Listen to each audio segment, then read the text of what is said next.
கேட்கலையா? இடம் இல்லையாமா? வேணா இங்கே வரையா? நின்னுக்க, என்ன பண்றது அப்படின்னு. இப்போ படிக்கட்டில் அப்படியே உட்காடுறா கண்ணு, அப்படியே வரிசை கீழே உட்காரு, இந்த நடுவில் உட்காருங்க. யோசிக்காதீங்க, தரையில தான் பிறந்தோம், தரையில தான் போக போறோம், தரையில உட்காரத்துக்கு ஏன் யோசிக்கணும்? என்ன சார், என்னைக்கு கீழே உட்கார்ற பழக்கம் போச்சோ அன்னிலிருந்து தான் அத்தனை வியாதியும் ஆரம்பிச்சது. உக்காந்தே சாப்பிட்டான், உக்காந்தே இருந்தான், உக்காந்தே படிச்சான், போயிட்டான், உட்கார வச்சே குளிப்பாட்டுறான். உட்காருங்க நல்லா. நான் ஒன்னே ஒன்று சொல்றேன், இந்த மண்ணில் அமர்வதற்கும், இந்த மண் நம் மீது படிவதற்கும், இந்த மண்ணில் இருக்கிற சேரும் சகதியும் நம் உடலில் ஒட்டி உறவாடுவதற்கும் கொடுப்பினை இருந்தால் மட்டும்தான் கிடைக்கும் என்பதை மறந்து விடாதீர்கள். சென்னை விமான நிலையத்தில் நீங்கள்லாம் நிறையா இங்கே இருக்கிற ஸ்டூடெண்ட்ஸ்க்கு சொல்கிறேன், நீங்கள் அடுத்தடுத்து இங்கேருந்து படிச்சுட்டு நல்லா கிளைமேட் நல்லா இருக்குது, இங்கேயே டீயை குடிச்சிட்டு வறுக்கியை சாப்பிட்டுவிட்டு ஊட்டிலேயே கிடப்போம், உடல் மண்ணுக்கு உயிர் ஊட்டிக்குன்னு இருந்துடாதீங்க, புரியுதா? ஆமாம், நான் இங்கே பார்க்குறேன், வேறு வேறு மாவட்டங்கள்லேருந்து இங்கே வேலைக்கு வந்தவங்க நிறைய பேர் இருக்காங்க அரசு துறையில். ஊட்டியில் நல்லா படித்து ஊட்டியிலே அரசு துறையில் வேலை பார்க்கணும், வெளிநாட்டில் வேலை பார்க்கணும், ஊட்டியினுடைய அடையாளம் எங்கெங்கெல்லாம் இருக்கோ அங்கங்கெல்லாம் நீங்கள் அந்த அடையாளத்தை காமிக்கிற மாதிரி நீங்கள் பெரியலாக வரணும். இங்கே இருக்கிற அத்தனை ஸ்டூடெண்ட்ஸுக்கும் அதற்கு முதல்ல என்னுடைய வாழ்த்துக்களை சொல்லிடுறேன். ஏன்னா ஒரு குறுகிய இடத்துக்குள்ள நீங்கள் உங்கள் சிந்தனையை ஊட்டியிலே இருக்கக்கூடாதுன்னு சொல்லிவிட்டாருன்னு போய் வீட்டில் சொல்லி கிளம்பிடாத, படித்து முடிச்சுவிட்டு ஒரு குறுகிய இடத்துக்குள்ளே இருந்தோம்னா அதை தாண்டி சிந்தனைகளை வெளியில் போகாது. சென்னை விமான நிலையம் நீங்கள் அடுத்தடுத்து படிக்க போகிறப்பையோ இல்லை மேற்பதவிகளுக்கு போகிறப்பையோ உழைப்பை நோக்கி நகர்கிற பொழுதோ வாழ்க்கை உங்களை அடுத்த இடத்திற்கு அனுப்புகிற பொழுதோ சென்னை விமான நிலையம் போகிற வாய்ப்பு இருந்ததுன்னா அங்கே நான் அடிக்கடி விமான பயணம் போயிட்டே இருக்கேன் வெளிநாடுகளுக்கு. ஒரு அம்மா அவனுடைய பையனை வெளிநாட்டில் வேலை செய்கிறதுக்கு அனுப்பிச்சுட்டு அவனை வரவேற்கிறதுக்காக காத்திருக்காங்க. நான் மலேசியாவிலேருந்து வந்த விமானத்தில் இறங்குறேன், அந்த பையனை இறங்கி எங்களோட வெளில வர்றார். அங்கே உறவினர்கள் பெரும் கூட்டமாக இருக்காங்க, ஒரு வேன் எடுத்துகிட்டு வந்திருக்காங்க. எத்தனை ஆண்டுகளை கழித்து அந்த சகோதரனை அந்த குடும்பம் பார்க்கிறது என்பது யாருக்கும் தெரியாது. ஒரு வேன் எடுத்துகிட்டு வந்து வேன் எடுத்துகிட்டு வந்து நிற்கிறாங்க போல இருக்கு, அவ்வளோ பெரிய கூட்டம் அந்த ஒரே ஒரு ஆளை வரவேற்பதற்கு. எத்தனை வருடங்கள் கழித்து நேரடியாக அவர் முகம் பார்க்கிறார்கள் என்பது எனக்கு தெரியாது. அவர் இறங்கி வெளியில வந்தோடனே அம்மாவை கட்டி பிடிக்கல, ஒய்ஃபை பார்க்கல, தங்கச்சியை பார்க்கல, குழந்தைய பார்க்கல, நண்பர்களை பார்க்கல, இந்த மண் மீது விழுந்து ஓன அழுதான் அந்த ஆளு. ஏன் தெரியுமா? இந்த மண் தருகிற பாசம் உலகத்தில் வேறு எந்த மண்ணும் தராது என்பதை புரிந்து கொள்ளுங்கள்.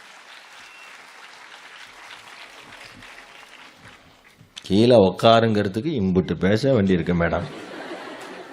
நீங்கள் அந்த லைப்ரரி டிபார்ட்மெண்ட் மேடம் சிரிக்கிறாங்க, இவ்வளோ சொல்கிறானே உட்காடுறீங்களாமா அப்படின்னு. அப்பையும் கேட்டை அடைச்சிப்பிட்டு நிற்கிறாங்களே ஒழிய சின்ன சின்ன பசங்க தான் இத்தனைக்கு, எல்லாம் வயசானவங்க கூட கிடையாது.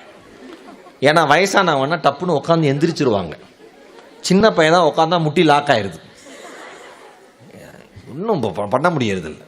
உட்காந்து அவசரம் நின்றுட்டே கேட்க முடியும்னா நின்றுட்டே கேளுங்க, அந்த அளவுக்கு நல்லது தான், அதுவும் நல்லது தான்.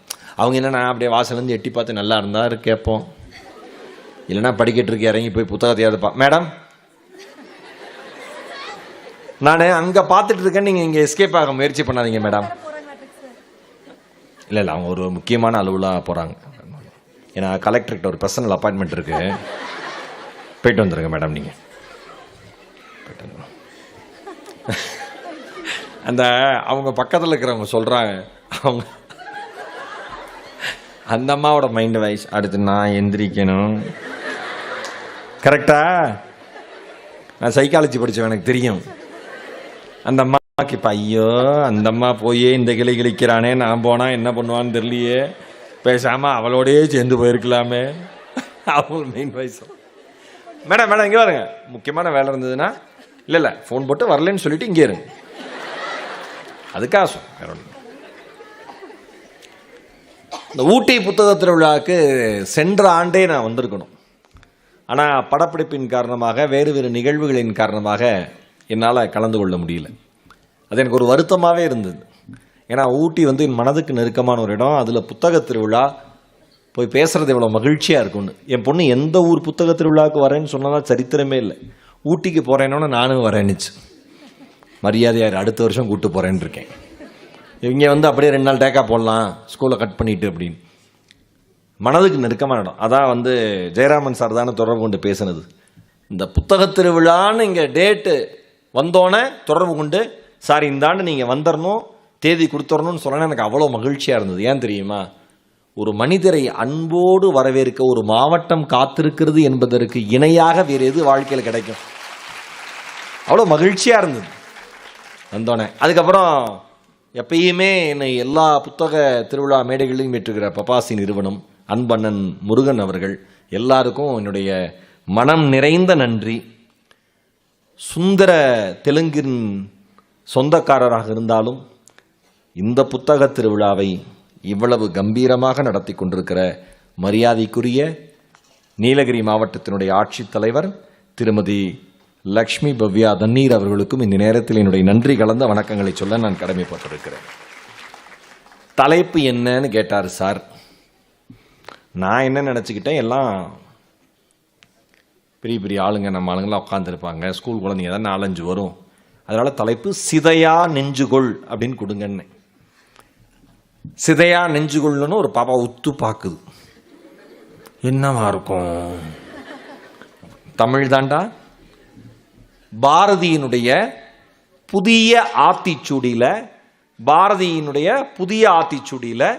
வருகிற ஒரு வரி சிதையா நெஞ்சுகொள். தலைப்பே புதுசா இருக்கே சார் அப்படின்னு அவர் சொன்னார். எனக்கு மகிழ்ச்சியா இருந்தது. ஆனால் தலைப்பை கொடுத்ததுக்கப்புறம் அந்த தலைப்புக்கு ப்ரிப்பேர் பண்ணுறதுக்கு ஒரு சிரமம் இருக்குது பாருங்க. சிறப்புரைன்னு போட்டால் பிரச்சனை இல்லை, எது வேணால் அடிச்சு விட்டு போயிடலாம். அட்லீஸ்ட் தலைப்புக்கு தகுந்த மாதிரி 2 வார்த்தையாவது பேசணுமா இல்லையா? ஆமாம், அங்கேருந்து ஒரு பொண்ணு, அப்போ 2 வார்த்தை தான் பேசுவேன். உடனே அப்படி சந்தேகமாக பார்க்காதம்மா நீ. ஒரு உதாரணத்துக்கு ஆனால் ஊட்டியில் இருக்கிற குசும்பு மாதிரி எதுவும் அங்கேருந்து பார்வையே இதுக்கு தான் சாப்பிட்டு வந்து உக்காந்து நாக்கும் அப்படிங்கிற மாதிரி. இங்கே வேற இந்த மேடம் தவிப்பில் ஹேண்ட்பேக் வச்சு போயிட்டு வாங்க மேடம் பரவாயில்ல. அவன் எந்திரிக்கிறான். இப்போ ஒருத்தங்க வராங்களா இல்லை போகணுமா நீங்களும்? இப்போ ஃபோன் வசதியாக இருக்குது சார். எப்படின்னா சார், ஹலோ, ப்ரோக்ராமில் தான் இருக்கேன், இந்த 1 நிமிஷம் வெளியில் வந்து பேசுகிறேன், நீங்கள் வெளியில் போய் பேசிட்டு உள்ளே வர ஆள். சிதையா நெஞ்சுகொள். இங்க என்ன ஸ்டாண்டர்ட்ல இருக்கீங்க எல்லாரும்? இதுதான் ஸ்கூலுங்கிறது. அங்க ஒருத்தன் பாருங்க, ஆஸ்பத்திரி டெலிவரி ஆகி நேரா வந்து இப்ப பேசிக்கிட்டு இருக்கான். எத்தனாவதுரா?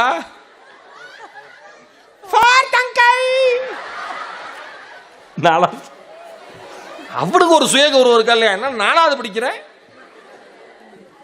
வெரி குட்ரா. 4வது படிக்கிற பையல யாரு கூட்டு வந்தது? யார்? அம்மாவோட வந்தீங்களா? யாரோட வந்தீங்கடா தங்கம்? டீச்சர். யார் அந்த டீச்சர்? எந்திரிங்க. அந்த டீச்சர் எந்திரிங்க. அந்த டீச்சர் எந்திரிங்கன்னு சொன்னேன், உங்களை பார்க்க எந்திரிக்க சொல்லல. இதுதான் நம்ம ஊர்ல பிரச்சனையே. அந்த மேடம் எங்க?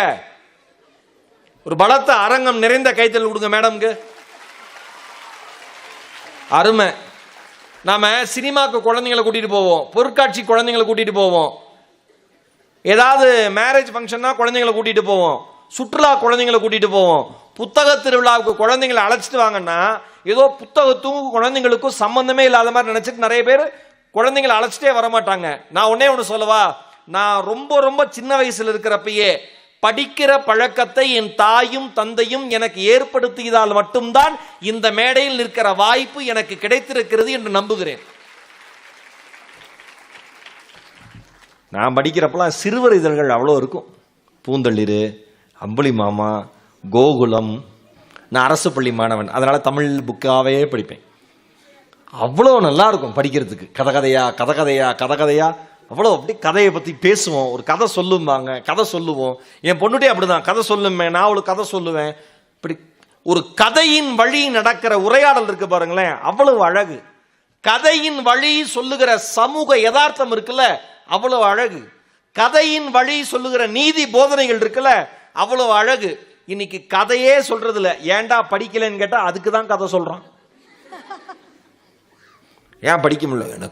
எனக்கு ஸ்கூல் ஹோம்ஒர்க்கே அவ்வளோ இருக்கு சார். இப்போ ஒரு பிள்ளை எழுப்பி கேளுங்க, நீ என்னம்மா ஸ்டோரி புக்ஸ்லாம் படிப்பியா? ஸ்டோரி புக்ஸ் படிக்கிறவங்களா கை தூக்குங்கடா சொல்லுங்களா. யாராவது கை தூக்குறவங்ககிட்ட என்ன புக்குன்னு கேட்பேன். அப்புறம் அதில் என்ன படிச்சேன்னு கேட்பேன். போட்டுருச்சு 40 தூக்குச்சு, 38 கையை கீழே போட்டுருச்சு. என்னடி இப்படி சொல்கிறான் இந்த ஆள், அப்படி கை கீழே போடும். அது பக்கத்தில் இருக்கிற பிள்ளை சொல்லு, நான் தான் தூக்காதானே, நீ தான் தூக்குனேன். Very good. சும்மா பரவாயில்ல. இங்கே பாருங்க தங்கம், நான் ஒன்னே ஒன்று சொல்கிறேன். படிக்கிற பழக்கம் எப்படி தெரியுமா தங்கம்? நீங்கள் உங்களுக்கு ஒரு ஒரு ஒரு இந்த பிள்ளை இந்த யுத்தமாக இருக்கு. இந்த பிள்ளை பாப்பா உனக்கு பிடிச்ச ஸ்வீட் என்னடா தங்கம்? நீதான்டா. குலோப் ஜாமுன் ரொம்ப பிடிக்கும். சூப்பர், உட்கார்றேன். நல்ல ஃப்ரெண்ட்ஸ் உனக்கு. குலோப் ஜாமுன் சொன்னதுக்கே கை தட்டுதுங்க பாரு. நல்லா சொல்லிட்டாடி குலோப் ஜாமுன் அப்படின்னு. பயங்கரமான பிள்ளைங்களா இருக்கு. ஓகே, குலோப் ஜாமுன் பிடிக்கும். ஃபர்ஸ்ட் குலோப் ஜாமுன் சாப்பிட்றப்ப தங்கம், இது நமக்கு ரொம்ப பிடிக்கும் அப்படின்னு நினைச்சு சாப்பிட்டீங்களா? இருக்காது. ட்ரை பண்ணலான்னு சாப்பிட்ருப்போம். கரெக்டா? எல்லா ஸ்வீட்ஸும் எல்லா ஸ்நாக்ஸும் அப்படி தானே சாப்பிட்ருப்போம். ஆனால் சாப்பிட்டோன்னே மற்ற எல்லாத்தையும் விட அது ரொம்ப பிடிச்சிருச்சு. வாசிப்பும் அப்படிதான். நீங்க முதல்ல முயற்சி பண்ணணும், ட்ரை பண்ணணும். வாசிச்சு பழகிட்டீங்கன்னு வச்சுக்கோங்களேன், ஒரு முறை அந்த சுவை உங்கள் இதயத்தில் பட்டுவிட்டால் வாழ்நாள் முழுவதும் மிகச்சிறந்த வாசிப்பாளராக நீங்கள் வாழ்ந்து கொண்டே இருப்பீர்கள். நிறைய படிக்கணும். ஸ்கூல் புக்ஸை தாண்டி நிறைய படிக்கணும். அது ஸ்டூடெண்ட்ஸுக்கும் டீச்சருக்கும். இந்த டீச்சர்ஸ்க்கெல்லாம் இன்னைக்கு ப்ரெஷர் தாங்காமல் படிக்கிறதே இல்லை பாவம். அத்தனை பேரும் மார்க் எடுக்க வைக்கணும். இப்படியே மேடம்லாம் ஓடி மேடம்லாம் பார்த்தா தான் பாவமாக இருக்கு. சார் மேடம்லாம் என்ன சார் என்னாச்சு தெரியல மேடம், ரிசல்ட் வரல, என்ன போதும் நம்ம கிளாஸில். அந்த ஒரு பையன் மேலே டவுட்டாக இருக்கு மேடம், அவன் மட்டும் பாஸ் பட்டானா என் குலதெய்வத்துக்கு அளவு குத்திக்கிறேன்னு வேண்டியிருக்கேன். அவன் பாஸ் பண்ணுறதுக்கு இவர் அளவு குத்துறாரு, இல்லைன்னா ஸ்கூலில் அவரை குத்துவாங்க. நிலைமை அப்படி இருக்கு. இன்னைக்கு எல்லாருக்கும் மன அழுத்தம் அதிகமாயிருச்சு. நான் ஏன் இந்த தலைப்பு கொடுத்தேன்னா, பாரதியினுடைய புதிய ஆத்திச்சூடியிலிருந்து சிதையா நெஞ்சுகொள் என்கிற தலைப்பு கொடுத்ததற்கான ஒரே ஒரு காரணம், இன்றைக்கு இருக்கிற வாழ்வியல் சூழலில், இன்றைக்கு இருக்கிற சமூக அழுத்தத்தில், இன்றைக்கு இருக்கிற பரபரப்பான வாழ்க்கையில் நம் அனைவருக்கும் மன சோர்வுங்கிறது அடிக்கடி வந்துருது. சின்ன சின்ன தோல்விகளுக்கு கூட தவறான முடிவுகளை எடுக்கிற தைரியம் எப்படி வருதுன்னு ஆச்சரியமா இருக்கு. அதனாலதான் மகாகவி பாரதி சொன்னாரு, வாழ்க்கையில என்ன நடந்தாலும் பரவாயில்லடா. உங்களுக்கு பிடிச்ச பாட்டு, உங்களுக்கு தெரிஞ்ச மொழியில் ஒரு பாட்டு பண்ணாரு. உச்சி மீது வானிடிந்து வீழுகின்ற போதிலும்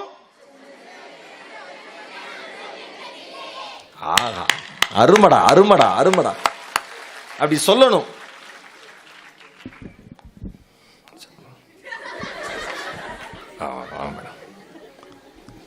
அச்சமில்லை அச்சமில்லை அச்சம் என்பதில்லைன்னு சொன்னார் மகாகவி பாரதி. சொல்றப்ப நம்ம ஒரு உத்வேகம் வருதுல.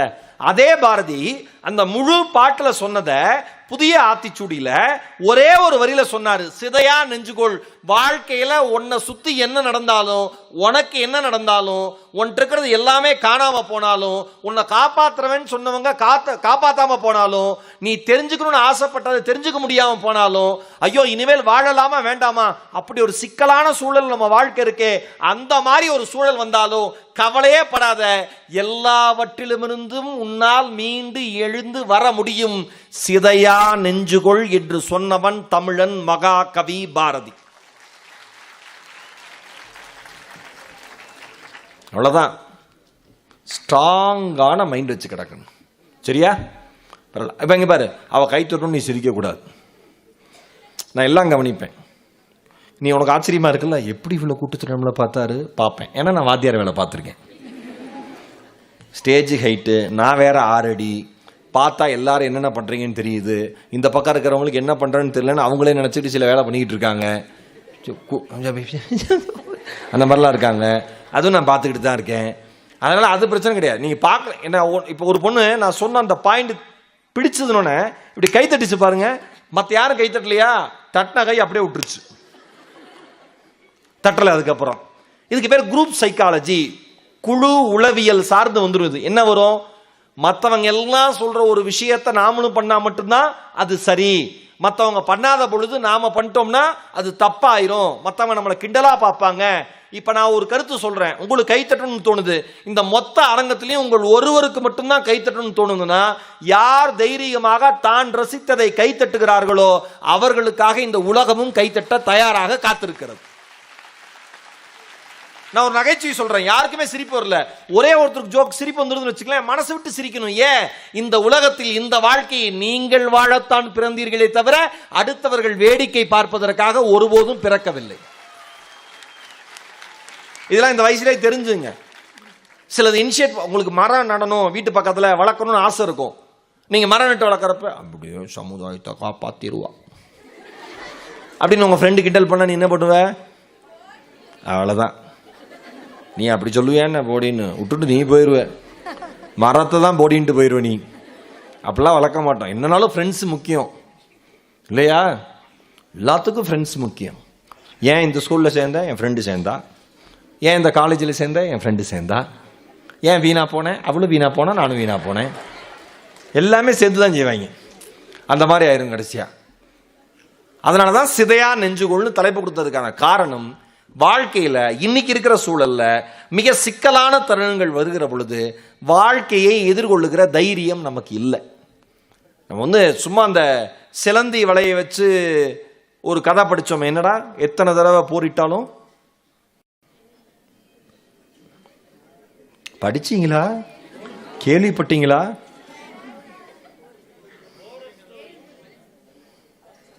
சார் போரஸோட கதை, நெப்போலியன் கதை, இது ஒரு கதை. வேற அலெக்சாண்டர் கதை, அடிச்சு விடுங்க என்னப்பா. வேற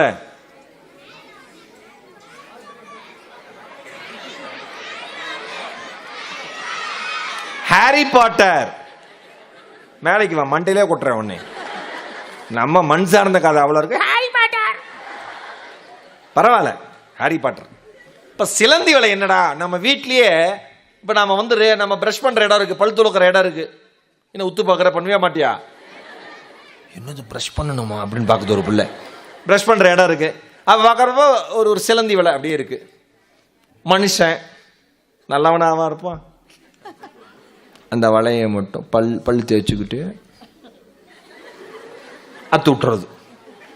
அந்த சிலந்தி கீழே இறங்கி குடுன்னு ஓடுமா, அதை பார்க்கறது, அதை ரசிக்கிறது. ஒரு 2 நாள் கழிச்சு அதே சிலந்தி அதே இடத்துல சிலந்தி வலைய பின்னிடுது.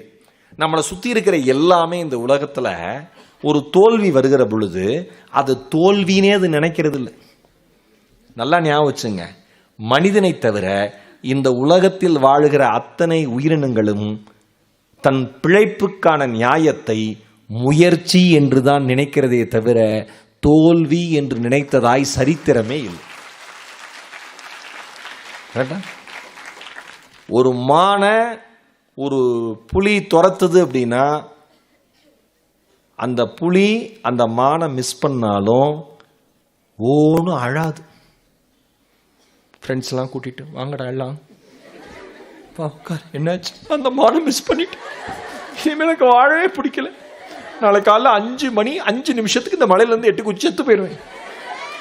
ஏன்? நான் தான் மானை மிஸ் பண்ணிட்டேனேடா அப்படின்னோடனே இன்னொரு புலி என்ன பண்ணும், செவுள்ளே வச்சு ஏன்டா மனுஷ பையன் மாதிரி புலம்புற, ஏன்டா அவன் தான் எக்ஸாமில் ஃபெயில் ஆகிட்டா தூக்க மாட்டிக்கிறேம்மா, நீட்டில் ஃபெயில் ஆகிட்டா தூக்க மாட்டிக்கிறேம்மா, நீட்டில் நல்ல மார்க் வரலைன்னா உலகத்தில் யாருமே நாம் டாக்டர் ஆகலைன்னா உலகத்தையே காப்பாற்றவே முடியாதுன்னு நினச்சிக்குவான். ஐயோ அம்மா அப்பாவுக்கு மார்க் காமி எடுக்கணுமே நினச்சிப்பான். ஐயோ பிஸ்னஸ் தோத்துருச்சுன்னா உடனே தற்கொலை பண்ணிப்பான். மனுஷன் மாதிரி யோசிக்காதரான்னு ஒரு புலின்னு ஒரு புலிக்கு சொல்லும். கவிப்பேரரசு வைரமுத்து ஒரு கவிதை எழுதியிருந்தார். நீங்கள் அந்த இறை பக்தி இருக்கிறவங்களுக்கு அந்த கவிதை அப்படி பண்ணிச்சுங்க, உடனே எனக்கு இறை பக்தியே இல்லைன்னு 10 பேர் கிளம்பிடாதீங்க, கவிதையாக ரசிங்க எல்லாத்தையுமே. எல்லா கடவுளுக்கும் ஒரு மிருகம் வாகனமாக இருக்கும், பார்த்துறீங்களா? ஒரு கடவுள் காளை கொண்டான், ஒரு கடவுள் மயில் கொண்டான், ஒரு கடவுள் எலி கொண்டான். எல்லா கடவுளையும் விலங்கு சுமந்ததன்றி மனிதன் சுமந்ததாய் வரலாறு இல்லை. எல்லா கடவுளையும் விலங்கு சுமந்ததன்றி மனிதன் சுமந்ததாய் வரலாறு இல்லை. மனிதனை சுமக்க சொன்னால் கடத்தி விடுவான் என்று கடவுளுக்கு தெரியாதா? அந்த கவிதை அப்படி வரும். இப்பயே நாம பார்த்தோம் சிலை கடத்தல்லாம். எல்லாம் நாம காப்பாற்றணும்னு சாமிகிட்ட போனால் அவன் சாமியே நாம தான் காப்பாற்ற வேண்டியிருக்கு, கொண்டு எங்கேயோ கொண்டு போயிடுறாங்க. இப்போ எல்லாமே முயற்சி தான். ஆனால் நாம மட்டும் என்ன நினச்சிக்கிறோம், நீங்கள் ஒரு படிக்கிறப்ப உங்களுக்கு ஒரு டார்கெட் இருக்கும், ஒரு சிங்கர் ஆகணும்னு ஆசை இருக்கும். ஆனால் உங்கள் வீட்டில் ப்ரொஃபஷனலாக நீ படித்து பெரிய ஆள் ஆகணும்னு சொல்லுவாங்க. ஓகேவா? அதுக்காக சோர்ந்து போயிடக்கூடாது. இப்போ நீங்கள் ஒரு குடும்பத்திற்கு கீழே வாழ்ந்துட்டு இருக்கீங்க. அப்போ அம்மா அப்பாவுடைய ஆசை இல்லையா, அதையும் நிறைவேற்றிடணும். உங்களுடைய ஆசையும் நீங்க தவற விட்டுறவே கூடாது. நல்லா ஞாபகம் வச்சுங்க. எந்த மனிதன் தன்னை சுற்றி இருப்பவர்களை மகிழ்வித்து தானும் நினைத்ததை சாதித்துக் கொள்கிறானோ அந்த மனிதனுடைய மனநிலை சமநிலையில் இருக்கிறது என்று அர்த்தம். நான்லாம் எங்க அம்மா அப்பா பேச்ச கேட்க மாட்டேன், கிளம்பி வெளியில போய் ஊட்டியில் வேலை பார்த்து படி. அது எப்படி சார்? அப்ப பேசாம இரு. அவங்களுக்கு தெரியாது சொல்லுங்களா, சிங்கிங் ஒரு ப்ரொஃபஷனாக இந்த குழந்தை வந்துருமா, ஒருவேளை வரலைன்னா என்ன ஆக போகுதுன்னு பயந்துப்பாங்க. உங்கள் அம்மாவுக்கும் ஒரு அம்மா அப்பாவுக்கும் ஒரு இன்செக்யூரிட்டி தான், ஃபீலிங் தான். ஐயோ மற்ற குழந்தை மாதிரி ஏறக்கூடாது, இந்த குழந்தை மாதிரி ஆயிடணும், இந்த குழந்தை மாதிரி ஆயிடக்கூடாதுன்னு அவங்களே கம்பேர் பண்ணி அவங்க தோத்துருவாங்க. நீங்கள் ஒரு ஸ்டேஜுக்கு வந்து நான் எடுத்த முடிவு சரியான முடிவு தான்னு நீங்கள் அதை நிரூபிக்கிற வரைக்கும் உழைக்கிறீங்கல்ல, அந்த உழைப்புக்கு மரியாதை கிடைக்கும். அது வரைக்கும் எங்கள் அம்மாவே என்னை டிமோட்டிவேட் பண்ணிட்டாங்க, எங்கள் அப்பாவே என்னை டிமோட்டிவேட் பண்ணிட்டாங்க சொல்லாதீங்க. அவங்க உங்கள் மீது இருக்கிற அக்கறையில் சொல்றாங்க, நீங்க அதை அப்படி எடுத்துக்காதீங்க. நான் எடுத்த முடிவு சரியான முடிவு என்று உங்கள் தாய் தந்தையருக்கு நிரூபிக்கிற உழைப்பை நீங்கள் எந்த துறையில் வர விரும்புகிறீர்களோ அந்த துறையின் மீது செலுத்துங்கள் என்பது என்னுடைய தாழ்மையான வேண்டுகோள், வேற ஒண்ணுமே கிடையாது. அதனால நீங்க ஃபெயிலியர் எல்லாமே என்னது, ஃபெயிலியரே கிடையாது, முயற்சியோட ஒரு ஸ்டெப். ஓகேவா? ட்ரை பண்றதோட ஒரு ஸ்டெப் தான். தங்கம் ஒரு ஐஸ்கிரீம் வாங்குற தங்கம் ஊட்டியில் அதிசயமா 10 நாள் பிச்சுக்கிட்டு வெயில் அடிக்குதுன்னு வச்சுக்க. மே மாசம் அடிக்கல மேடம், வரும். உலகத்தில் மிகப்பெரிய சோகம், நமக்கு பிடிச்ச ஒரு பொருளை எடுத்து இங்கத்துக்கும் வாய்க்கும் ஒரு 8 இன்ச்சு கேப்பு தான், இங்கே கொண்டு போகிறதுக்குள்ளே கீழே விழுந்துருச்சுன்னா அங்கே ஒரு பொண்ணு சொல்லுது, சே இப்பயே அதை நினச்சி பார்த்து வருத்தப்படுது. இன்னொரு பிள்ளை சொல்லுது, மனசே ஆறாதான். கரெக்டு தான்டா, கேக்குண்டாக தங்கம், நான் தான் பயங்கர ஷார்ப்பு.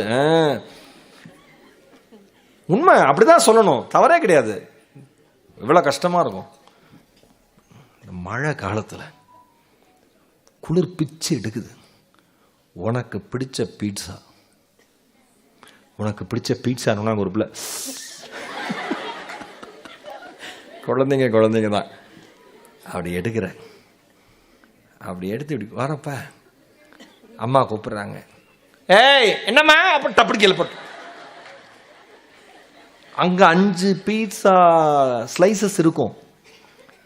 அந்த 5 இருக்கிறது நினைச்சு நாம சந்தோஷப்படவே மாட்டோம். கீழே ஒன்று விழுந்துருக்கும்ல அப்படின்னு அழுது முடிச்சு கண்ணீரை துடைப்பேன். இந்த பீட்சாலாம் இந்த குளிருக்கு இப்படி ஆயிருக்கும். புரியுதா உனக்கு? நான் அதான் சொல்றேன் தங்கங்களா, சிதையா நெஞ்சு இருந்ததுன்னா, மனம் உறுதியா இருந்ததுன்னா, மனசு உறுதியா இருந்ததுன்னா, இதயம் பலமா இருந்துச்சுன்னா, நீ தவற விட்ட ஒரு வாய்ப்பை நினைத்து ஒருபோதும் கவலைப்பட மாட்டாய். அடுத்து இருக்கிற 5 வாய்ப்புகளில் ஒன்றை தேர்ந்தெடுக்க துணிந்து விடுவாய்.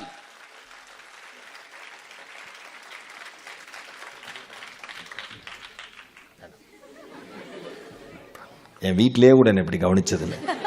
நம்ம நீலகிரி மாவட்ட நிர்வாகம் மாதிரி. உண்மைதான், நல்லா கை தட்டலாம். என்ன அருமையா சுட சுட சாம்பார் ரசம், அவ்வளோ இந்த குளிருக்கு அவ்வளோ இதமாக இருந்தது. அதுவும் நல்லா குளிராக இருக்கிறப்ப இந்த சாப்பாடை பற்றி பேசினா கொஞ்சம் இன்ட்ரெஸ்ட் ஆகிடும், நான் ரசித்து சாப்பிடுவேன்.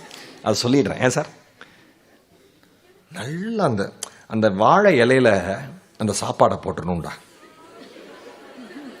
நீ என்ன பண்ணணும்னா, அந்த வாழை இலை மேலே அந்த சாப்பாடு இருக்குல்ல, அரிசி இருக்குல்ல, சோறு இருக்குல்ல, அரிசி சோறு, அது மேலே அப்படி புகை வரும்ல, அதை 3 முதல்ல கண்களால் சாப்பிடணும். அப்படி பார்க்கணும். எச்சி ஊறுதா, அதுக்கு தான் பேசுறது. அப்படி பார்க்கணும். அப்படியே சில பேர் போட்டோன்னா வப்பு வப்புன்னு திம்மா, அவனுக்கெல்லாம் அந்த சோறு மன்னிப்பே தராது. அதனால தான் இப்போ செரிக்காது. அப்படி பார்க்கணும். அப்படியே கொஞ்ச நேரம் விடணும். ஏன் அந்த சூடு கொஞ்ச நேரம் விடணும்? அந்த இலையில் இருக்கிற பச்சையெல்லாம் அந்த அரிசி சோறு இழுக்கணும், கீழே கருப்பாகணும் இலை. அப்புறம் சுட சுட காய்கறியோட சாம்பார் மேலே ஊற்றுனாங்க. இன்னைக்கு அப்படியே கேரட்டும் பீன்ஸும் கத்திரிக்காயும் முருங்காயும் தனித்தனியாக அப்படியே எனக்கு ஏன்டா எங்கடா பிறந்தீங்க நீங்கள்லாம் எனக்காகவே. நான் அப்படி தான் நினைப்பேன், எங்கடா பிறந்தீங்க நீங்களா எனக்காகவே வந்திருக்கீங்கடா, ரொம்ப நன்றிடா அப்படின்னு. அப்படியே அதை பிசைஞ்சு அப்படியே எடுத்து வாயில் அப்படி ஆனந்தமாக இருக்கும்.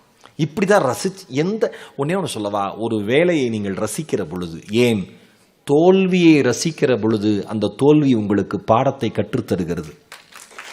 தோல்வியை ரசிக்கிற பொழுது அந்த தோல்வி உங்களுக்கான பாடத்தை கற்றுத்தருகிறது. தோல்வியை நீங்கள் ரசிக்காம பயப்படுறப்ப தான் அது உங்களுக்கு சிக்கலான சூழலை நோக்கி தள்ளுகிறது. புரிஞ்சுதா தங்கம் நான் சொல்றது? இப்போ எனக்கு மேக்ஸ் சரியா வராது மேடம், எனக்கு சரியா வராது. என் இனத்தை சார்ந்தவர்கள் யாராவது இருக்கீங்களா? அவமானம். பரவாயில்ல, சரியா வராதுன்னு கை தூக்குறது பெருமை இல்லைங்கிறதையும் நான் சொல்லிடுறேன். ஓகேவா? அதை முயற்சி பண்ணுங்க. என்ன தங்கங்களா? ஏன்னா மொழி கணிதம், தாய்மொழி லாங்குவேஜ், மொழி கணிதம் அறிவியல், இந்த 3 தான்பா முக்கியம் ஒரு மனுஷனுக்கு என்ன பொறுத்த வரைக்கும். அதில் ஸ்ட்ராங் ஆயிரணும் நாம. இப்போ மேக்ஸ் பயம்னு சொல்லிட்டு நம்ம என்ன பண்ணிடுவோம்? எனக்கு நான் தான் சயின்ஸில் 90% எடுத்திருக்கேனே. வீட்டில் அப்பா கேட்பார், மேக்ஸில் 35, என் கேங் ஜஸ்ட் பாஸ். 35 நீ பாஸ் பண்ணல, சுற்றி இருக்கிறவன் பாஸ் பண்ணி விட்டுருக்கான்னு அர்த்தம். தள்ளி விட்டுறது, போய் தொலைட்டும் போ, அடுத்தறியா படித்து தொலை அப்படின்னு 35 போட்டு 40 மார்க் போடுறது பண்ண முடியாது. அப்போ எந்த சப்ஜெக்டில் நம்ம வீக்காக இருக்கோமோ அதில் கொஞ்சம் கூடுதலாக கவனம் செலுத்தினா போதும், நாம் ஓஹோன்னு மார்க் வரலைனாலும் பெட்டராக மார்க் வாங்குவோம். கரெக்டாக? நான் ஒன்று சொல்லவா, நான் தமிழ் தான் எடுத்து படிக்கணும்னு நினச்சேன், தமிழில் தான் பெரிய ஆளாக வரணும்னு நினச்சேன். அதுக்காக தான் கல்லூரி படிப்பில் தமிழ் இலக்கியம் எடுத்து படித்தேன். ஆனால் எனக்கு தமிழ் மட்டும்தான் பிடிக்கும், தமிழ் மட்டும்தான் நான் தேர்வுலேயே எழுதுவேன், பரீட்சையிலே எழுதுவேன்னா 12வதுக்கு மேலே என்னால் தாண்டி இருக்க முடியாது. கரெக்டாக? ஒரு பேசிக் எஜுகேஷன் குவாலிஃபிகேஷன் ஒன்று இருக்குல்ல, அதற்கு ஏன் ஒரு பாடத்திட்டத்தை வகுத்தவர்களுக்கும் அரசாங்கத்திற்கும் சொல்லித் தருபவர்களுக்கும் நன்றாக தெரியும், ஒரு மனிதன் எல்லா சப்ஜெக்ட்லேயும் அவனால் கிங்கா குயினா வர முடியாதுன்னு உங்கள் டீச்சர்ஸ்க்கு நல்லா தெரியும். ஆனால் எல்லா சப்ஜெக்டையும் ஏன் எடுக்கிறாங்க? காலேஜ் போனதுக்கு அப்புறம் மட்டும் நீ ஒரு ஸ்பெசிஃபிகேஷன், ஒரே ஒரு கோர்ஸ் மட்டும் நீ எடுத்து அதில் நீ பெரிய ஆளாவா, உனக்கு பிடிச்சது எடுத்து வா அப்படின்னு ஏன் அதுக்கான வாய்ப்பு இருக்குன்னா, ஒரு விஷயத்தில் சிறப்பதற்கே எல்லா விஷயத்தை பற்றிய அடிப்படை அறிவு வேண்டும் என்பதற்காக தான் இந்த மிக்ஸ்டு சினாரியோவே பாடத்திட்டத்தில் இருக்கு. அதை நீங்கள் நல்லா புரிஞ்சுக்கிட்டீங்கன்னாவே போதும். மேக்ஸ் இன்னொன்று, மேக்ஸ் வராதுன்னு சொல்கிறவங்க, மேக்ஸ் வராதுன்னு சொல்கிற இன்னொரு ஃப்ரெண்டோட சேர்ந்துராத. ஏன்? ஜென்மத்துக்கும் வராது. மேக்ஸ் டஃப்டி, எனக்கு ரொம்ப டஃப். ஏன்டி நமக்கு மட்டும் லைஃப்ல இப்படி நடக்குது? என்ன ஒரே ஒரு குவார்டர்லி எக்ஸாம் பேப்பர்லையா இதுக்கு உலகமே திட்டமிட்டு உங்க 2 பேருக்கும் கொஸ்டின் பேப்பர் கொடுக்குறாங்களா? ரொம்ப டஃப். ஏன் நமக்கு வரமாட்டேங்க? நமக்கு வராதுடி, புரிஞ்சுக்க மாட்டாங்கடி நம்ம வீட்டில்.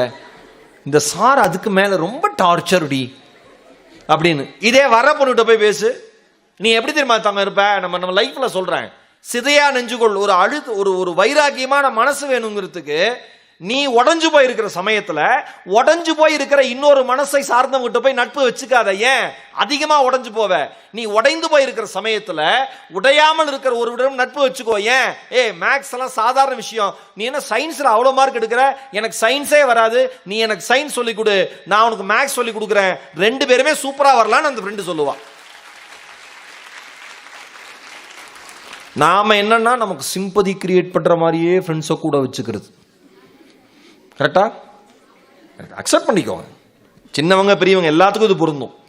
நீங்கள் ஒன்று சொன்னீங்கன்னா கேட்கணும், அதுக்கு பதிலே பேசக்கூடாது. அந்த மாதிரி ஃப்ரெண்டு தான் உலகத்திலேயே நல்ல ஃப்ரெண்டு. எங்கள் அப்பா ரொம்ப மோசம், அம்மாடி மோசம். எங்கள் அம்மா பிடிக்கவே இல்லை, எனக்கும் பிடிக்கல. சரி எங்கேயாவது போயிடலாமான் இருக்கு, எனக்கும் அதே தாண்டி. நீங்க நைட்டே கிளம்பிடணும் ஊட்டியிலேருந்து, எங்கேயாவது போயிடலாம். எங்க போவ? 4 தெரு தாண்டோன்னா பயந்து ஆணுங்கிறப்ப. எனக்கு எங்களுக்கு தெரியாத அவங்க தைரியம்லாம். இதில் வேற வீரா பேர் அம்மா அப்பாட்ட. கடைக்கு போயிட்டு வரதுக்குள்ள எத்தனை தடவை கால் பண்ற? கடைக்கு போனா நான் வரமாட்டேன். அப்புறம் நைட்டு இருட்டதுக்கு அப்புறம் அமுச்சு விட்டான், நீ வாயேன், ஏன் தெருவில் நாயெல்லாம் இருக்கு, நீ போ, நீ போனேன்னா அது வராது. அம்மா நக்கல் வேற. இதுல பயப்படாத, சிதையா நெஞ்சுகள், தைரியமா இரு. உச்சி மீது வானிடிந்து வீழுகின்ற போதிலும் அச்சமில்லை அச்சமில்லை அச்சம் என்பதில்லையே. ஒரு சப்ஜெக்ட் தானே, சாதாரண சப்ஜெக்ட் தானே, 100 மார்க் தானே. அந்த 100 மார்க்ல நீ கம்மியா எடுத்தாலும் அதிகமா எடுத்தாலும் ஃபெயிலே ஆனாலும் கூட அந்த சப்ஜெக்ட் உன் வாழ்க்கையை நிர்ணயம் பண்ண போறது இல்ல. ஆனா அந்த சப்ஜெக்டை பார்த்து பயப்படாத.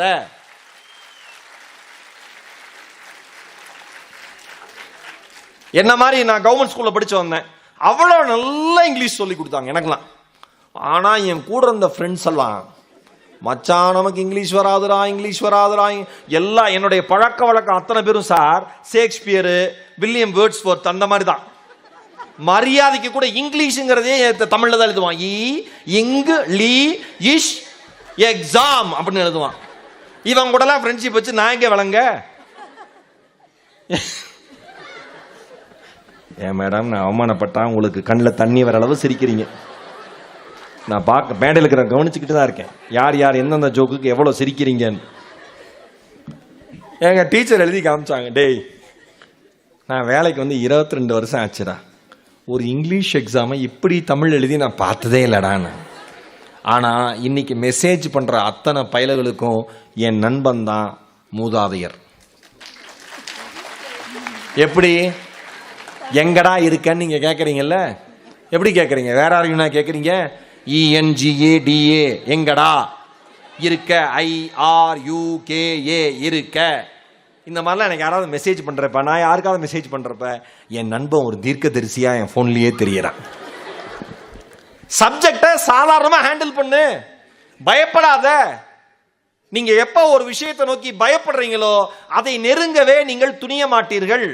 எப்ப பயம் அந்த இடத்துல இருந்து வெளியில போகுதோ, என்னடா பெரிய விஷயம், ஒரு கை பார்த்துக்கலாம் அப்படிங்கிற எண்ணம் நமக்கு வரும். இந்த பீட்சான்னு சொன்ன அப்படின்னு சில குழந்தைங்கலாம், டாமினோஸ் பீட்சா இங்க இருக்கா பாரு, சவுண்ட பாருங்களேன். சாப்பிட்றேன்னு கேளுங்க, பசி இல்லைங்க உங்க வீட்டில் குழந்தைங்க. இந்த இங்க எல்லாருமே இருக்காங்களே, எல்லாருமே ஒரு ஃபேமிலி தானே இருக்காங்க. பசி இல்லைங்க, சரி மழையா இருக்கு பீட்சா ஆர்டர் பண்ணலாமான்னு கேட்டா ஓகேப்பா அப்படிங்க. 2 ஆதார் கார்டு வீட்டில். ஓகே ஓகே என்ன பீஸா ஆர்டர் பண்ணலாம், டிஸ்கஷனே போயிருங்க.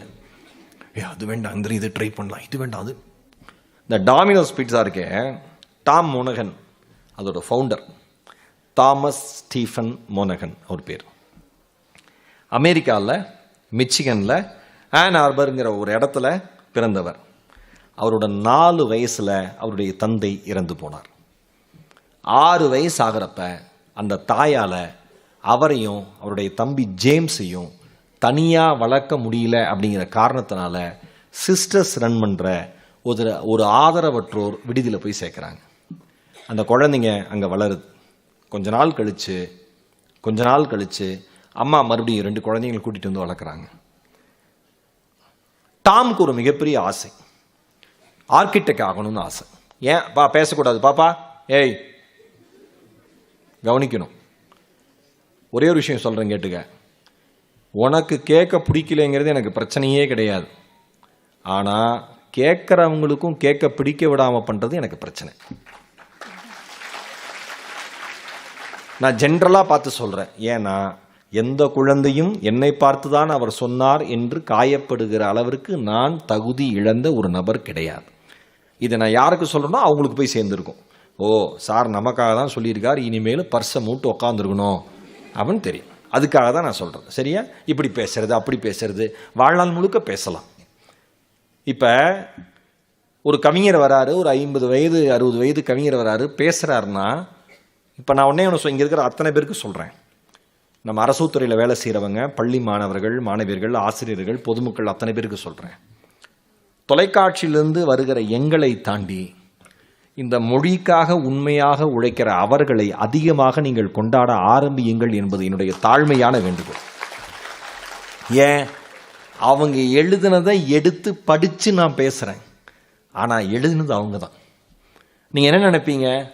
ஒரு அட்ராக்ஷன் தேவைப்படுது இன்னைக்கு எல்லாத்துக்குமே ஒரு அட்ராக்ஷன் தேவைப்படுது. அந்த அட்ராக்ஷன் எதில் வருது? நான் டிவியில் வரேன், ஓ ஈரோடு மகேஷ் நான் தெரியும், ஓ சாரை தெரியும், அங்கிள் தெரியும், ஏதோ ஒன்று நல்லா தெரியும் படுவார், கலக்கப்பதில் வரும், அட்ரான்னு சொல்லுவார், நிறைய ப்ரோக்ராம் பார்த்துருக்கோம், அதனால எல்லாரும் வரீங்க கேட்குறீங்க, அது வேற விஷயம். ஆனால் எந்த டிவிலையும் வராமல், எந்த ஒரு ஷோலையும் வராமல், எந்த சோஷியல் மீடியாவிலும் வராமல் இந்த மொழிக்காக, இந்த சமுதாயத்திற்காக செயலாற்றுகிற ஆயிரக்கணக்கான மனிதர்கள் நிறைந்த பூமி இந்த பூமி. அவர்கள் வருகிற பொழுதும் எப்படி இப்போ அமைதியாக இருந்து கவனமாக கேட்குறீங்களோ அதே மாதிரி காதுகளை திறந்து வைத்து, இதயங்களை திறந்து வைத்து கவனமாக கேளுங்கள். காரணம், 50 ஆண்டுகள் வாழ்ந்த ஒரு மனிதர் பகிர்கிற விஷயங்கள், அவருடைய அந்த 1 மணி நேர விஷயங்கிறது அந்த 1 மணி நேரம் கிடையாது.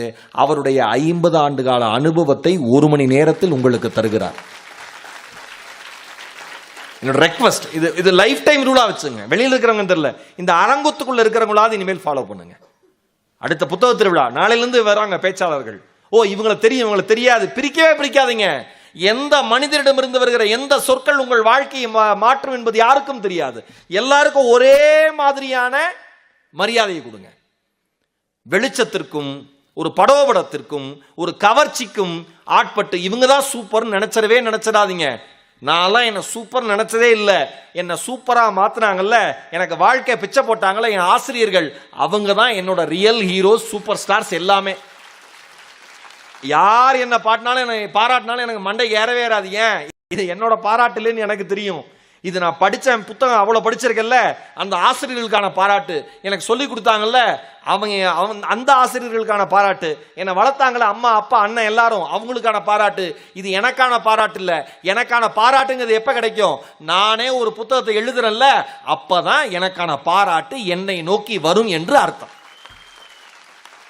சும்மா நீங்க புரிஞ்சுக்கிறதுக்காக தங்கம். அந்த டாம் என்ன பண்றாரு, 6 வயசு வரைக்கும் அவர் அந்த ஆதரவற்றோர் விடுதியில் சேர்றப்ப 6 வயசு அவங்க அம்மா விட்டுட்டு போயிடுறாங்க. அவரையும் அவருடைய தம்பி ஜேம்ஸையும். கொஞ்ச நாள் அங்கதான் வளர்றாரு. மறுபடியும் அவங்க அம்மா ஐயோ குழந்தைங்களை விட்டுட்டு இருக்கோமேன்னு கூட்டிட்டு போயிடுறாங்க. அவருக்கு ஆர்கிடெக்ட் ஆகணும்னு ஆசை, ஒரு பெரிய ஆர்கிடெக்ட் ஆயிடணும். ஏன், அமெரிக்காலேயே அப்போ பிராங்க் லாய்ட் ரைட்னு ஒரு ஆர்கிடெக்ட் இருக்கார். அவர் மாதிரி ஒரு மிக புகழ்பெற்ற ஆர்கிடெக்டா நான் வந்துடணும். இந்த அமெரிக்காவில் மிக புகழ்பெற்ற கட்டடங்களை, பாலங்களை, மிக அழகழகான விஷயங்கள் எல்லாமே என்னோட ஆர்கிடெக்சர்ல தான் வரணும் அப்படின்னு அவர் நினைச்சுக்கிறார். ஆனால் வாழ்க்கை நம்ம நினைச்சதை நடத்தாதே, ஏகப்பட்ட சிரமம். அதுக்கு நடுவில் மிச்சிகன் பல்கலைக்கழகத்தில் போய் ஆர்கிடெக்சர் சேர்ந்துடுறார். ஆனால் காசு கிடையாது. என்னென்ன வேலை கிடைக்குதோ எல்லா வேலைகளும் செய்வதற்கு தயாராக இருக்கிறார். 1960 மிச்சிகனில், அந்த அமெரிக்காவில் ஒரு இடத்துல ஒரு சின்ன பீட்சா கடை ஒன்று விலைக்கு வருது. அவரும் ஒரு தம்பி ஜேம்ஸும், நம்ம உழைச்சாதான்டா காசு, நமக்கு சப்போர்ட் பண்ணலாம் ஆள் இல்லை, $900 $900 தான் சொல்கிறாங்க, நம்ம வாங்கி நடத்துவோம் முடிவு பண்ணுறாங்க. 2 பேரும், அண்ணன் தம்பி 2 பேரும் பீட்சா கடையை வாங்குறாங்க. அந்த பீட்சா கடையோட முதல் பெயர் டோமினிக்ஸ். என்ன பேருமா? டோமினிக்ஸ், அதான் முதல் பெயர். நடத்துறாங்க. எப்பயுமே பிசினஸ் ஆரம்பிச்சோன்னா சக்சஸ் ஆயிருமா, ஏகப்பட்ட பிரச்சனைகள் வரும்ல. அவர் தம்பி ஜேம்ஸ் சொல்றார், கூட பிறந்தவன் தான், அண்ணன் தான், 2 பேரும் கஷ்டப்பட்டிருக்கோம் தான், ஒன்ன மாதிரி 24 மணி நேரம் இங்கே கிடந்து அல்லாட முடியாது, என் ஷேரை கொடுத்துட்டு நான் கிளம்பிடுறேங்கிறார். அவருக்கு வருத்தம் இல்லை டாம்க்கு. அப்போ ஒரு பழைய ஃபோக்ஸ்வேகன் பீட்டில் கார் ஒன்று வச்சிருக்காரு, அதை அவரோட ஷேராக கொடுத்து அமைச்சறாரு. ஒரே ஒரு உரிமையாளர் தான், யாரு? டாம் மட்டும்தான். டாம் என்ன பண்றாரு, ஏன் லாஸில் போகுதுன்னு யோசிக்கிறார். மற்ற எல்லா வெரைட்டி ஆஃப் ஃபுட்ஸையும் வெளியில் தூக்கி போட்டு பீட்சாவில் என்னென்ன வெரைட்டியாக பண்ணலான்னு யோசித்து ஒவ்வொரு வெரைட்டியாக இன்ட்ரடியூஸ் பண்ணுறார். 1965 டோமினிக்ஸ் அப்படிங்கிற பீட்சா கடையினுடைய பெயரை, அந்த பழைய பெயரை டாமினோஸ் அப்படின்னு மாத்துறாரு. அந்த பேர் மாத்திரம்னா அவருக்கே அந்த பேர் பிடிச்சிருக்கு. வேற வேற புதிய புதிய விஷயங்களை பண்றாரு. ஹோம் டெலிவரி வீட்டுக்கு சூடா வரும்னு ஒரு அறிவிப்பு கொடுக்கறாரு. சுத்தி இருக்கிறவங்களாம் பரபரப்பாறாங்க. ஆகா, பீட்சா ஹோம் டெலிவரியே வருமா, அட்டகாசங்கிறாங்க. ஓ, ஹோம் டெலிவரின்னு சொல்லிட்டோம், ஆனா இந்த பீட்சா சூடா போகணும், கெடாம போகணும், உடையாம போகணும். அதுக்காக பிரத்யேகமா ஒரு பாக்ஸை அவரே ரெடி பண்றாரு. இவ்வளோ புதுமைகளை புகுத்தி அதே வருஷத்துல இன்னும் 2 பீட்சா கடையை பிரான்ச்சஸ் ஆரம்பிக்கிறார். டாமினோஸ் பீட்சா கடை இன்னும் 2 பிரான்ச் வந்துடுது. பிரச்சனை வராமையா இருக்கும். முதல் பீட்சா கடை தீ விபத்துல முற்றிலுமாக அழிந்து போகிறது. கிட்டத்தட்ட உடஞ்சு போகல, சிதையா நெஞ்சுகொள் உடஞ்சு போகல டாம். ஏன்? ஒண்ணுமே இல்லாத வாழ்க்கை சூழலில் இருந்து வந்தவர். 4 வயசுல அப்பா இறந்துட்டாரு. 6 வயசுல ஆதரவற்றோர் விடுதிக்கு போயாச்சு. வாழ்க்கையில் என்னென்ன கஷ்டமோ எல்லா கஷ்டமும் பட்டாச்சு. என்னென்ன வேலை செய்யணுமோ எல்லா வேலையும் பண்ணியாச்சு. தம்பி கூட இருந்து சப்போர்ட் பண்றேன்னா பாவம் அவனுக்கு சூழல் பிடிக்கல, அவனு வெளியில போயிட்டான். இவ்வளோ பார்த்து வந்தவங்க ஏன் சோர்ந்து போகணும்ட்டு ஒரேடியா நின்று அடுத்தடுத்த கடைகளை ஆரம்பிக்கிறாரு. உடனே அடுத்த 5 பிரான்ச்சையும் ஆரம்பிக்கிறாரு. முதல் 3 கடைகள் தான் டாமினோஸினுடைய அடையாளம். இன்னைக்கு டாமினோஸ் பீட்சா சாப்பிட்ற எல்லாருமே கவனிச்சிருக்க மாட்டோம், இதெல்லாம் தான் கவனிப்பேன். டாமினோஸ் பீட்சாவோட லோகோ பார்த்தீங்கன்னா 3 டாட் இருக்கும், பாத்தீங்களா? 3 புள்ளி. அந்த 3 புள்ளிங்கிறது முதல் 3 கடைகளுடைய அடையாளம். கடைசியில அதுவே அந்த நிறுவனத்தினுடைய அடையாளமாக மாறி போனது. 1970 ஏகப்பட்ட சிக்கல்கள், சட்ட சிக்கல்கள், கஸ்டமர் கம்ப்ளைண்ட் எல்லாத்தையும் சரி செஞ்சுக்கிட்டே வரார். ஒரு பெரிய ஆச்சரியம் என்னன்னா, அரை மணி நேரத்துல பீட்சா டெலிவரி அப்படின்னு ஒரு அனௌன்ஸ்மெண்ட் வருது. ஆச்சரியப்படுறாங்க. அடுத்து 1 நிமிஷம் எக்ஸ்ட்ரா போனா கூட நீங்க காசு தர வேண்டான்னு. இது அனௌன்ஸ் பண்ணப்ப வெறும் 200 பீட்சா கடை மட்டும்தான் இருந்துச்சு. ஆனால் அந்த அறிவிப்பு பீட்சா சாப்பிட்ற லவ்வர்ஸை ஏகப்பட்ட பீட்சா சாப்பிட்ற அளவுக்கு ஆக்கிருச்சு. அமெரிக்கர்களுக்கு பிடித்த இடத்துல டாமினோஸ் 5வது இடத்துல இருக்கு. அமெரிக்காவுக்கு அடுத்தது இந்தியாவில் அதிகமான டாமினோஸ் கடைகள் இருக்கிறது. ஒரு நாளைக்கு 10 லட்சம் பீட்சா டெலிவரி செய்யப்படுகிறது. இன்னைக்கு அமெரிக்காவிலிருந்து பங்களாதேஷ் வரைக்கும் கிட்டத்தட்ட 85க்கும் மேற்பட்ட நாடுகளில் 11,000த்திற்கும் மேற்பட்ட கிளைகள் இருக்கிறது. நம்ம டாமினோஸ் சாப்பிட்டு அப்படி பெட்டி தூக்கி போட்டுறோம்ல, நீங்கள் ஒவ்வொன்றையும் கவனிக்க ஆரம்பிக்கிற பொழுது அதன் பின்னால் இருக்கிற உழைப்பு தெரியும். நீங்கள் ஒவ்வொன்றையும் கவனிக்க ஆரம்பிக்கிற பொழுது, உழைப்பு தெரிய ஆரம்பிக்கிற பொழுது, எப்படி இவர்களால் மட்டும் இது சாத்தியம் என்கிற எண்ணம் வரும். எப்படி இவர்களால் மட்டும் இது சாத்தியம் என்கிற எண்ணம் வருகிற பொழுது, நீங்கள் தடுமாறி நின்று கொண்டிருக்கிற வாழ்க்கை சூழலை அந்த சூழல் சரி செய்யும். அவர்களால் முடிகிற பொழுது என்னாலும் முடியும் என்று நீங்கள் நினைப்பீர்கள். உறுதியான மனது இருந்தால் போதும், உலகத்தையே வெல்லக்கூடிய ஆற்றல் நம் கைகளுக்கு இருக்கிறது. கொஞ்சம் நம்மளுக்கு பெரிய பிரச்சனை என்னன்னா, பிளஸும் அதுதான் மைனஸும் அதுதான்.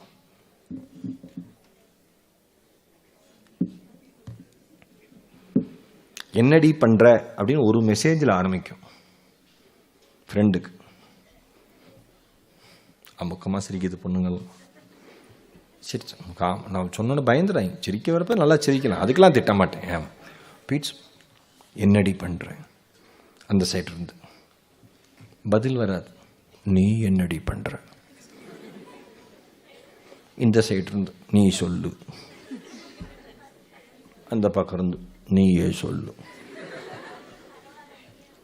இப்பதான் மேக்ஸ் திறந்து வச்சிருக்கேன். நீ அந்த சப்ஜெக்டை ஏண்டி இப்ப ஞாபகப்படுத்தின? 8:35 ஆரம்பிச்ச மெசேஜ் என்னடி பண்ற 11:30 வரைக்கும் 10 பைசாக்கு பிரயோஜனம் இல்லாம மெசேஜா மட்டுமே இருக்கும்.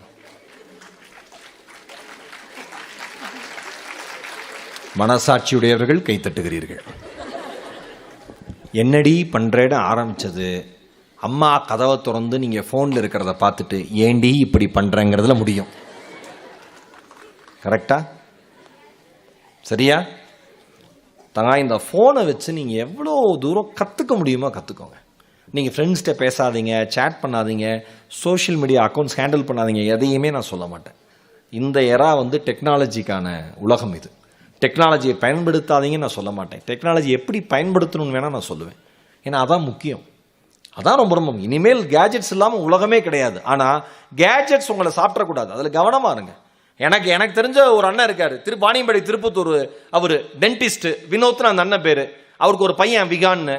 அவன் நார்மலாக இங்கே யாராவது சிஸ்டம் ஆப்ரேட் பண்ணுறவங்க இருக்கீங்களா? கம்ப்யூட்டர் ஸ்டூடெண்ட் மேம், ஒரு நிமிஷத்துக்கு எவ்வளோ வேர்ட்ஸ் மேம் அடிக்கலாம்? ஏதாவது உங்களோட இது நீங்கள் எவ்வளோ வேர்ட்ஸ் டைப் பண்ணு? 100 வேர்ட்ஸ் அடிப்பீங்களா மேம்? சூப்பர் ஃபாஸ்ட் மேம் நீங்கள். உண்மையிலேயே சார், நீங்கள் யாரோ ஒருத்தர் 200 என்னது வெறும் 200 அடிப்பீங்களா இல்லை 200 அடிச்சிருவீங்களா? எம்மாடி என்ன வெறித்தனமாக இருக்கீங்களே எல்லாம். அவளை அடிக்க முடியுமா எனக்கு தெரியல, அடிக்க முடிஞ்சதுன்னா வேற லெவல் தான் உண்மையிலேயே. அந்த பையன் 3 சிஸ்டம் உட்கார வச்சுக்கிட்டு ஆப்ரேட் பண்ணிகிட்டே இருக்கான். அவனை எஜுகேட் பண்ணுறாங்க, நீ அடுத்து வாடா அடுத்து வாடா அடுத்து வாடான்னு. நீங்கள் நம்ப மாட்டீங்க, அந்த விகான் என்கிற 11 வயது நிரம்பிய சிறுவன், நான் ஃபியூச்சர்ல 2 கம்பெனி ஆரம்பிக்க போறேன், ஒரு கம்பெனியோட பேரு ப்ரூ பாக்ஸ், இன்னொரு கம்பெனியோட பேரு அரிஸ்டாட்டில். அங்கிள் உங்களுக்கு அதுல இருந்து நான் 5% ஷேர் தரேங்கிறான். 11 வயசே ஆன ஒரு பையன். ஏன்? கம்ப்யூட்டரை திறந்து வச்சுட்டு உட்காந்துட்டு டொங்கு டொங்கு டொங்கு டொங்குன்னு அவன் சும்மா தட்டல, விஷயமா தட்டுறான். சாஃப்ட்வேர் அவன் கிரியேட் பண்றான், கோடிங் அவன் கிரியேட் பண்றான். 11 வயசு ஆன ஒரு பையனுக்கு 2 நிறுவனம் ஆரம்பிக்கணும். அந்த 2 நிறுவனத்தை கொண்டு வர போறேன். ஒவ்வொரு நிறுவனத்துக்கு இவ்வளவு வேல்யூ வரும். வேல்யூ வரப்ப என் நிறுவனத்தை நான் விற்கிறப்ப உங்களுக்கு 5% ஷேர் கொடுக்குறேன் இருக்கா. அதை நம்பி தான் வாழ்ந்துகிட்டு இருக்கேன் மேடம். அவன் சொல்றதை பார்த்தா அவனோட 5% ஷேர் எனக்கு நியாயமா வந்துச்சுன்னா கிட்டத்தட்ட 700-800 கோடி வரும். ஊட்டிலாம் ஏகப்பட்ட அமக்கலத்தை பண்ணுவேன் நான். எனக்கு ஆச்சரியமா இருக்கு, 11 வயசுல என்ன தெளிவுன்னு. அப்படியே பாக்குறேன். இப்ப அண்மையில பேசினேன், கிறிஸ்டியானோ ரொனால்டோ எத்தனை பேருக்கு பிடிக்கும்? Football player. Super, very nice, very குட்ரா தம்பி, அட்டகாசம். எல்லாம் கிரிக்கெட்னா தான் கை தூக்குவாங்க, ஃபுட்பாலு ஹாக்கி இதுன்னு தெரிஞ்சு வச்சுங்க, ரொம்ப ரொம்ப முக்கியம். அவர் சொன்னாரு 900 கோல்ஸுங்கிறது என்னோட இப்ப கொஞ்ச நாள்ல வந்துடுவேன், அச்சீவ் பண்ணிடுவேன். 1000 கோல்ஸுங்கிறது என்னோட டார்கெட்.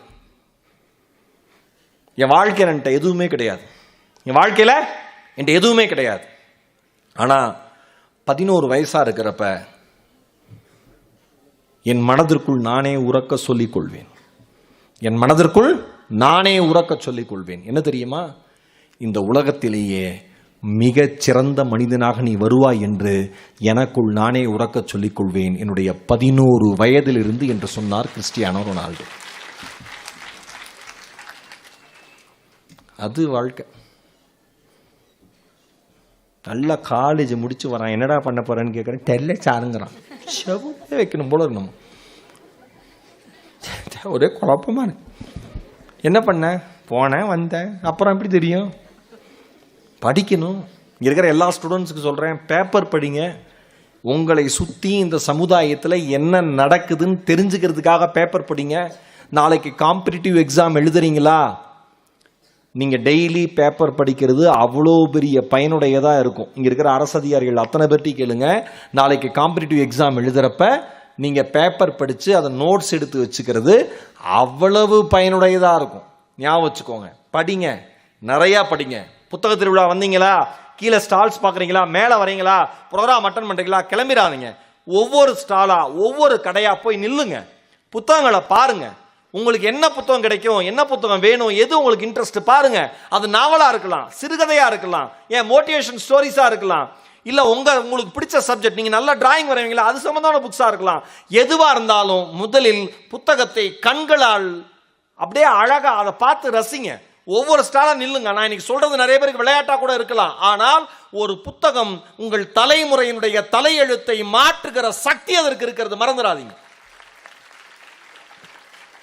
ஒரே ஒரு புக்கு உங்க வாழ்க்கையை சேஞ்ச் பண்ணிடும். அந்த அளவுக்கு டீப்பா படிச்சீங்கன்னா, அந்த வார்த்தைகளினுடைய கணத்தை புரிஞ்சுக்கிட்டீங்கன்னா, என்ன மேஜிக் வேணா உங்களால பண்ண முடியும். உங்க ஸ்கூல்ல உங்க டீச்சரோ, உங்க சாரோ, உங்க பிரின்சிபலோ, உனக்கெல்லாம் பாடம் எடுக்கிறது என் தலையெழுத்து, நாம படிக்கிறப்ப அப்படி சொன்னாங்க, இப்பெல்லாம் சொல்ல முடியாது. இதுதான் எங்க சாரு திட்டிக்கிட்டு இருக்காரு. கைஸ் பாருங்க, நான் லைவா உங்களுக்கு காமிக்கிறேன். அவர் பாருங்க எவ்வளவு மோசமா நடந்துக்கிறாரு பாருங்க, எங்களை எப்படி திட்டுறாரு பாருங்க. கைஸ் மறுபடியும் நாளைக்கு லைவில் மீட் பண்ணுறேன் அப்படின்னு கட் பண்ணிடுறான். அதனால தான் எந்த வாத்தியாரும் வாயே திறக்கிறது இல்லை. எக்கேடா கேட்டு போங்கடான்னு. ஒன்று சொல்கிறேன், கண்டிப்பு இல்லை என்றால் ஒருபோதும் சமூகம் சரிப்படாது என்பதை புரிந்து கொள்ள வேண்டும். குறிப்பாக இங்கே பேரண்ட்ஸ் வந்திருக்கீங்களா, உங்களுக்கு தான்.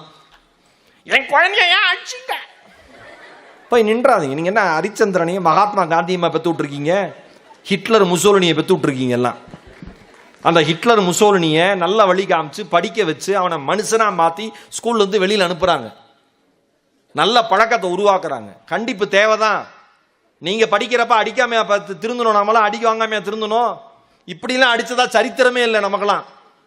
நான் இப்படி கையை நீட்டுவேன், எங்கள் சார் சொல்லுவார், நல்லா இருக்குப்பா, இப்படி திருப்பும் பார். வேணாம் சார், வேணாம் சார், வேணாம் சார், வேணாம் சார், வேணாம் சார், வேண்டாம். குச்சி நம்மளை கையை வச்சு, அவர் கையை வச்சு கூட நம்ம கையை திருப்ப மாட்டார். கவனிச்சிருக்கீங்களா மேடம்? அந்த குச்சியை வச்சே அந்த தவால இந்த ரோட்டியை திருப்புவாங்கல்ல, இந்த கல்யாணத்துக்குலாம் போனால் குச்சி விட்டு ஒரு ரொட்டியை திருப்பி போடுவாங்க. அந்த எனக்கு அப்போ எங்கேயாவது கல்யாணத்துக்கு போய் நான் சப்பாத்தி ரோட்டி கேட்டு நின்னா எனக்கு அதான் ஞாபகம் வரும். எங்கேயாவது ஹைவேல பஞ்சாபி தாபா நின்று சாப்பிட்டாதான் இப்படி உள்ள விட்டு அப்படி திரும்ப தம்பி, அப்படி திரும்ப, அப்படி திரும்ப திரும்ப திரும்ப சார் சார் சார் அக்கும் இப்படியே வருவோம். வீட்டுக்கு வந்து எங்க அப்பாட்ட டீச்சர் அடிச்சாங்க, சார் அடிச்சாங்கன்னு சொல்லவே மாட்டேன். சொன்னா உருப்புடாம போனவனே அப்படி என்னடா பண்ணுனேன்னு அவனுக்கு அடிப்பாங்க.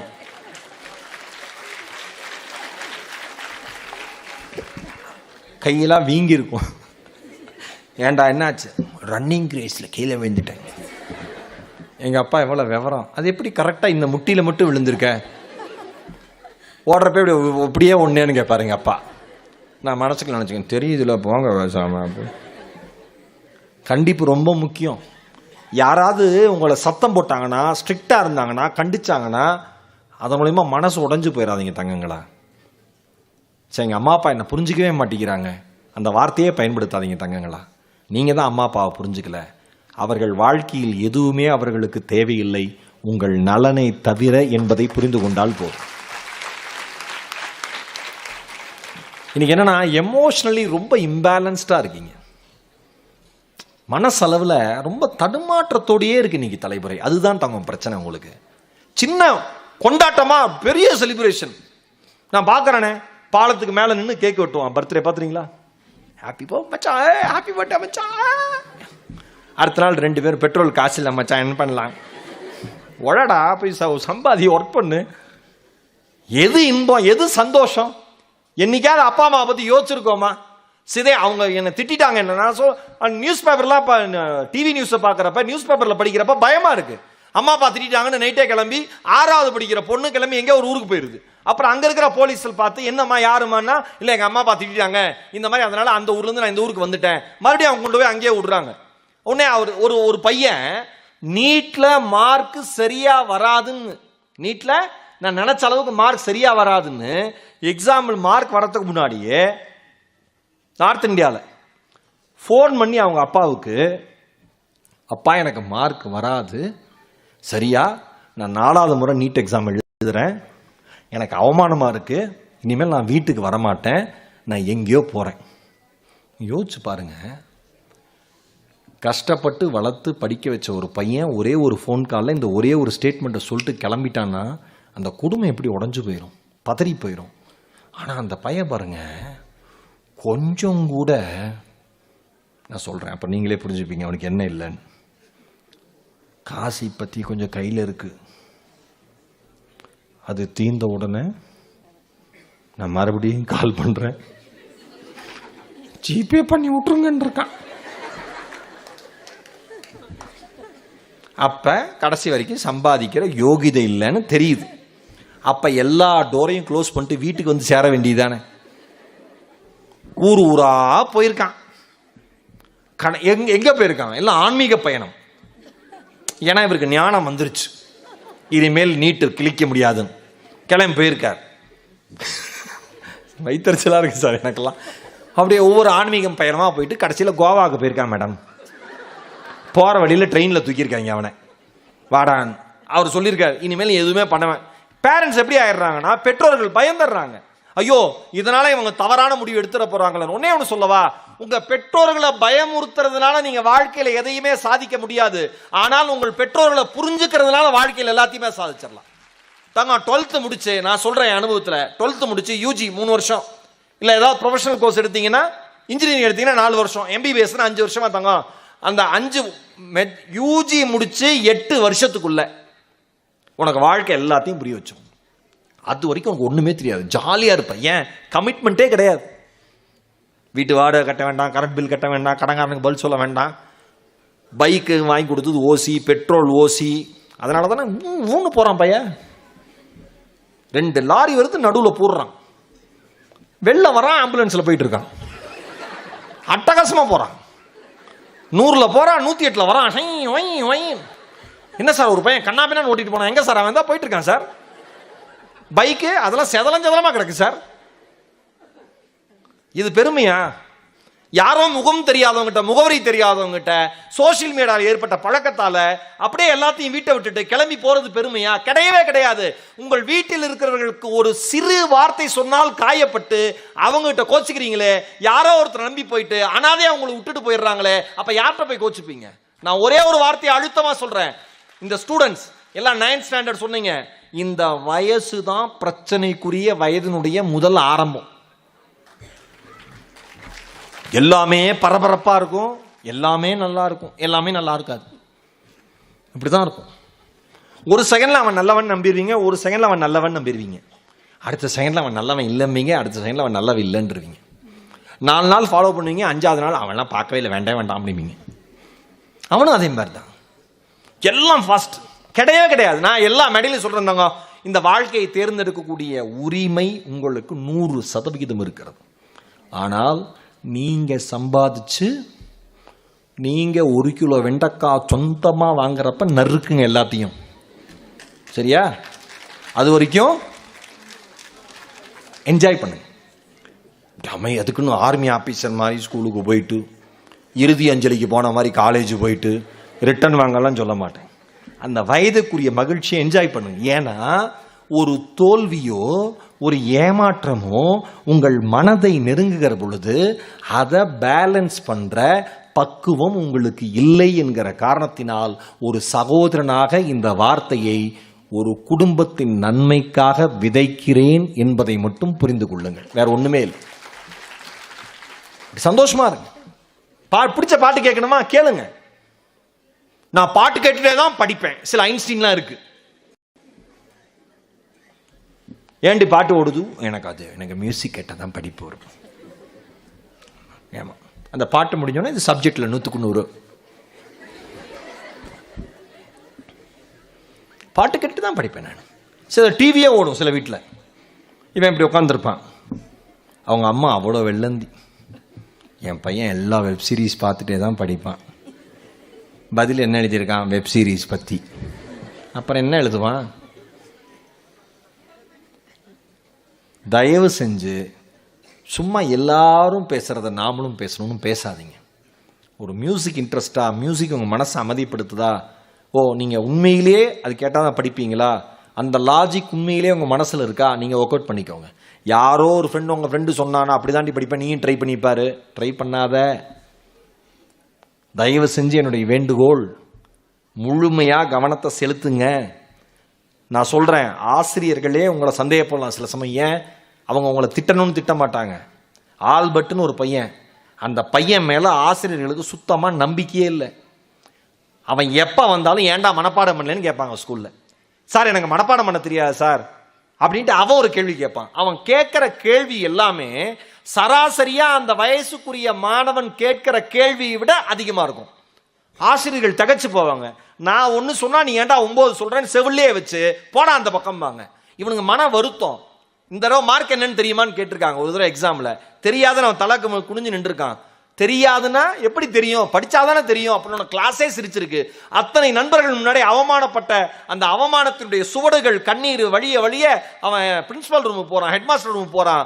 அங்க போறோன்னு சொல்றான், சார் நம்ம ஸ்கூல்ல எந்த சாரும் சரியில்லை, எந்த டீச்சரும் சரியில்லை, எல்லாத்தையும் மனப்பாடம் பண்ணுன்னு சொல்றாங்க, கான்செப்டே புரிய வைக்க மாட்டேங்கிறாங்க, ஏதோ ஒரு கேள்வி கேட்டா ஏன்டா பெரிய விஞ்ஞானி நினைப்பான்னு என்ன கிண்டல் பண்றாங்க, வேண்டவே வேணாம் சார், நீங்களாம் அவங்களுக்கு அட்வைஸ் பண்ணுங்க சார் சொன்னோன்னே அவர் சொல்லியிருக்காரு, முதல்ல உன் வாயை மூடு. யாரு? பிரின்சிபல். டீச்சர்ஸ் என்ன சொல்றாங்களோ அதை ஃபாலோ பண்ண முடியாது அவனால, முட்டாள் அப்படின்ட்டு இருக்காரு.